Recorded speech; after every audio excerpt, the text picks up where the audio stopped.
తిరుమలలో రద్దీ నార్మల్గుంది. మాకు 7 గంటలకు వచ్చిన సమాచారం ప్రకారం 4 కంపార్ట్మెంట్స్లో భక్తులు వేచి ఉన్నారు. నిన్న టోకెన్ లేని ఉచిత సర్వదర్శనంకు 4 గంటల సమయం పట్టింది. ఈరోజు 6 నుండి 10 గంటలు పట్టవచ్చు. నిన్న 300 రూపాయలు శీఘ్ర దర్శనం. భక్తులకు 1 నుండి 2 గంటల సమయం పట్టింది. ఈరోజు ఎస్ఎస్డి టోకెన్ లేదా దివ్య దర్శనం అంటే శ్రీవారిమెట్టు మార్గం టోకెన్ పొందిన భక్తులకు 3 నుండి 5 గంటల సమయం పట్టవచ్చు.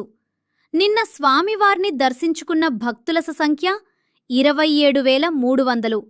నిన్న స్వామివారికి తలనీలాలు సమర్పించిన భక్తుల సంఖ్య 9,985.